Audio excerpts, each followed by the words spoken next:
Hi, Dana. Hello. Hi, can you please start Hi. by just slating your name and outlet? You have 5 minutes. Please watch the chat for my time cues. Please Okay. begin. Dana Abercrombie, The Coalition. Wow, is all I have to say with this show. It was very incredible. And what I loved about the whole thing is everyone's characters are so well in depth. And start off with you, Mia. I was wondering, in order to get into that mentality that we later on see that happens, what kind of research did you have to go through, if any? I did a lot of research initially into the pageant world and into religion and watching TV shows to get into the accent and stuff. As the season goes on, I think I become more and more like Shelby than I am at the beginning of her story. But yeah, I did a lot of listening to a lot of different music, getting in the zone, that sort of thing. Right. Sorry, there's people trying to clean my windows in front It's of me. okay. And for Sarah, I was wondering, when it came to your character, was there any kind of preparation or books that you did in beforehand? Yeah, so Sarah Stryker, the writer of the show and showrunner, she gave me a couple of book recommendations that really helped me find the internal life and dialogue that really keyed into Leah's inner life.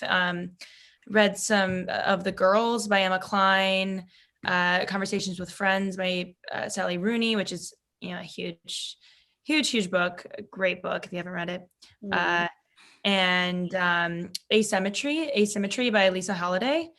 And I think that helped me, obviously just getting really into these stories and finding these characters and having that inform Leah.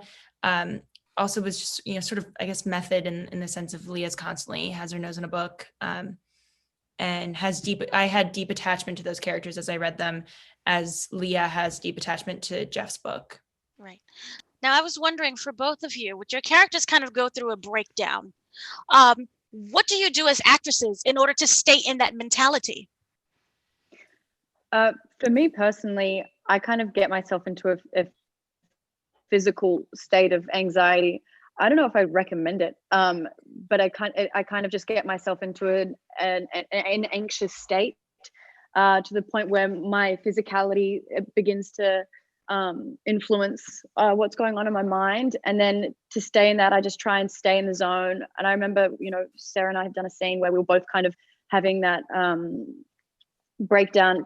We had that moment together, and we were both just making sure that in between action and cut, we were in our position and we were looking into each other's eyes and like keeping in that zone, because you don't want to like lose it and forget about it and go off and eat lunch and then it leaves you. So trying to keep it within you as much as possible without it wearing you down too much. Right. Yeah, I think there were usually the way into some emotional scenes is some sort of sensory recall, to imagine, and as if this is imagining a significant other or a family member that I know, that I can sort of gin up this emotion that I then feel as the character.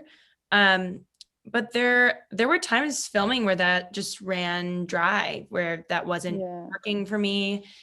And at a certain point, it was like, it doesn't really matter if I don't feel it. It's about evoking a response in the viewer, which actually I think took a lot of pressure off of some of these more intense scenes. It's like, if you don't feel it, just act. Which I don't know. I hope it worked. I hope it worked. It did. Last question. For both of you, if you could describe the Wilds in one word, what would you say?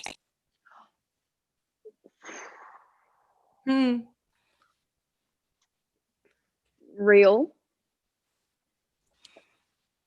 Nail biter. Real nail biter. It both goes. Real nail biter. Oh, there we go. There you go.